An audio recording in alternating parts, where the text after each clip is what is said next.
So I had Razer Blades laptops for about 4 years now, and I've had the 2018, 2019 models, both the 15 and 17 inch. And I mean, they were good, but the build quality wasn't always the greatest. And even though, I mean, they kind of tried to look like MacBook, they didn't really deliver on the build quality promise initially. But now I think now they actually did. I think they really upped their quality. Machines just feel more solid. They don't really have as many weak points anymore like we're used to seeing. Like in the past, we had bad trackpads, keyboards were terrible. I actually had defects in some of my keyboards, and the speakers sounded like they were tin cans. But now we have this machine, it's substantially better, and I want to show you why it's better.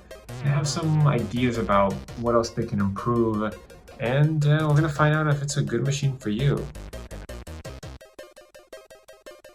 This is going to be a real review. We're going to talk about the pros and cons of this Razer Blade 14 laptop. They make this in 3 different configurations. The first configuration is the 3060 version. It comes with 5900HX processor, and it's a pretty good processor, so you're not going to worry. I mean, it's going to do everything for you. It runs fast. So the 5900HX is basically an 8-core, 16-thread CPU with Zen architecture. It's the 3rd generation, and it's a phenomenal CPU. The worst thing about this machine is that it only has 16 gigabytes of RAM, which that really kind of ticked me off. And the fact that that RAM is not removable. That is how all the 14 editions are, and you just have to deal with that. So it's such a powerful machine, right? You can spec it out with a 3070. You can spec it out even with a 3080. Now keep in mind that both of those are going to be the low watt variants. They're not going to be like the higher 130 watt. And it's, so the 3080 on this machine, unfortunately, is, I would say, too expensive. Now, as for the pricing, you're looking at about $1,700 for the 3060 model, $2,200 for the 3070 model, about $2,700 for the 3080 model. Now with the 3080 model, the main thing you want to consider is it really going to help you? I mean, it basically performs only like 5 to 10% better than the 3070 model, and it's not even the 16 gigabyte version, which I think really sucks. Like, they really ought to up the wattage on there. I would love to see this 14-inch machine just be a pure beast and even have, some upgradability. That would have been nice, because their larger 17-inch variants do still let you upgrade the RAM. So really hoping that they'll bring that back. I get it that, the form factor is so thin and light that they absolutely, are pushing the boundaries, and that's probably why they removed that. But the thing is, it doesn't really seem that much more thin. I will hand it to them though, the build quality is much better. You can finally pick the machine up and you don't even notice any flex behind the machine like you normally do. Normally when you're holding it and you're applying pressure like right here, or you apply pressure on the fans would actually, you would hit the fans just by picking up the machine and holding it like this. You would hit the fans if they were running, and it would just go bzzz, right? But that doesn't really happen with this machine any longer because it's just so much stronger. And it does have the new anti-fingerprint coating, which actually works. I mean, you do still see some fingerprints, like that is still a thing. I don't have to keep cleaning the machine any longer, and I think that's great. I think they're really onto something. This notch still really sucks. You try to put your hand in there and it doesn't really work, and that's just that is just life. You have to open up this machine very fast, otherwise horrible thing. As you can see, you can't really open the machine up with one hand any longer. That I think what they're doing is they're using hinges from the 17-inch that are too stiff on a 14-inch, and that might be why, or maybe they did update it. I'm not super sure. Anyway, it does make it a little hard to work with. Some of the big improvements that I noticed are definitely the keyboard. This keyboard, it finally matches almost what Apple can do. I mean, it's pretty darn good. It sounds good, and it has a very uniform click. Even if you click on the very edge of the key, it still registers, it goes down, it has this nice satisfying click, which I really, really like. The trackpad is pretty good. It's probably one of the best you're going to find on a PC Windows-based machine. However, you still can't really click at the top. It's not double hinged. Would have been nice. Hope they do that in the future. Yeah, you could see how connected my hand is to the trackpad and the screen and how they both move very fluidly. Really thanks to this amazing display. This 165 Hz QHD display, gotta love it. I think it's pretty awesome.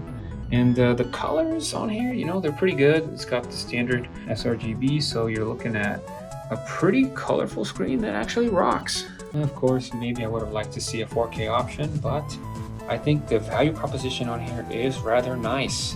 In terms of ports, they did pretty good with ports. It doesn't have 3 USB-A ports like I normally like, but you do get your Thunderbolt, which is nice, and it's the latest standard. And you get 2 of them, and they're green, right? I mean, that's pretty freaking awesome. If we go over here, you'll see the other USB-A port, the HDMI, and then a USB-C. As for the charger though, the charger kind of sucks. I mean, it's one of these terrible chargers where you plug it in and then if somebody trips over the cord, you're going to see the machine just go flying, which I think is a total shame.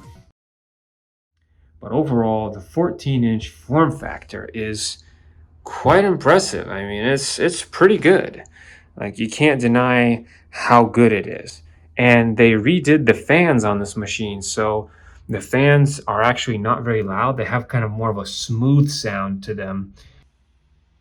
48.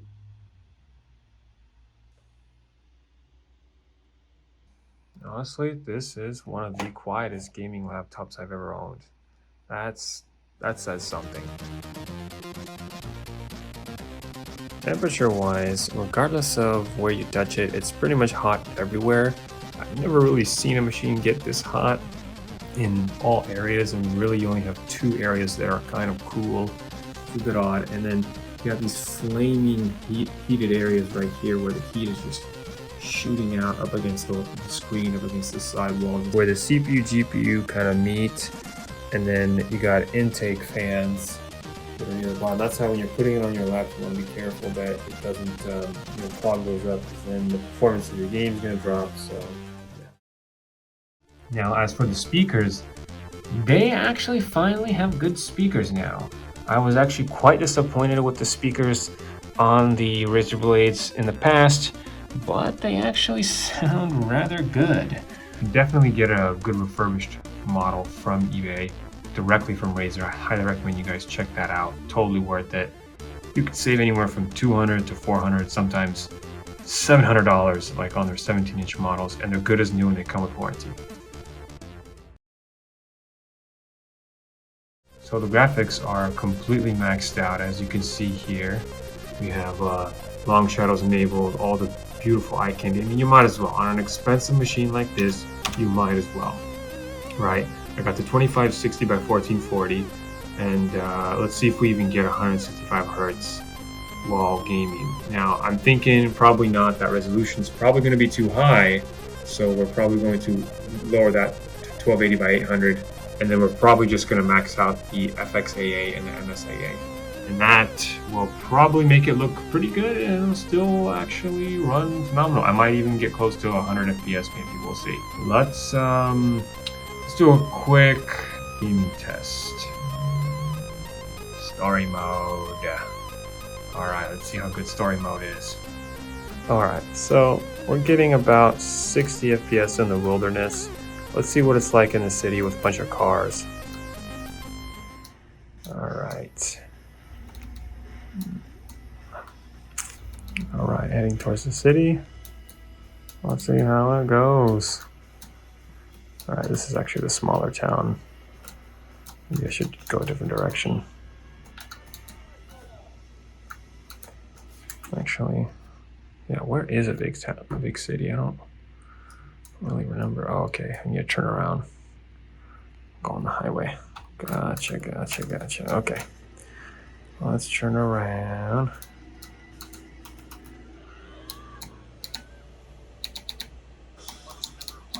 Ooh.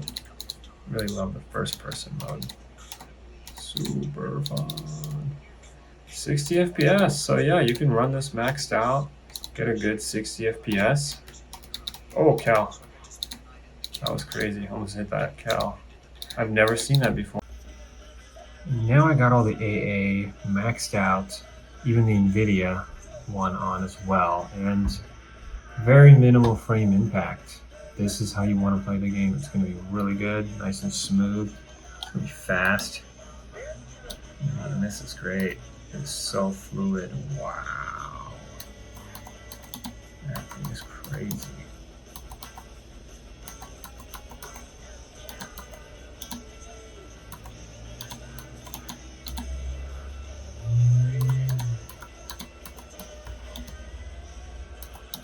This has been kind of a tough game to run initially when it first came out, but now it's running really, really well.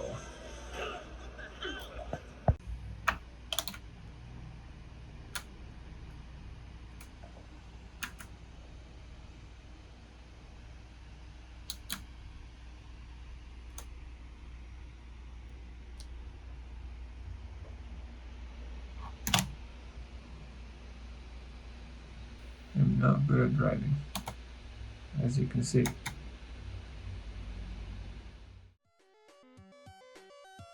Would I get this machine again? Certainly. Had it for about a month. Didn't really encounter any problems.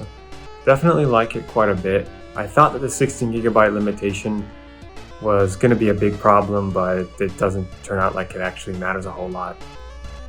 I would like to see maybe a P3 screen and better video cards. I want a maxed out graphics card in there, and I would trade that for a 4-core CPU any day.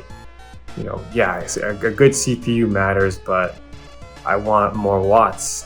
I want more watts, and I want the 16GB 3080 in there. Definitely want to mention a new sponsor for this channel, the Coldest Water. Essentially, these are drinking bottles that you can get that are metallic, and yeah, they're insulated. Yeah, check out the links in the description below, and you'll probably be seeing that bottle around here more often.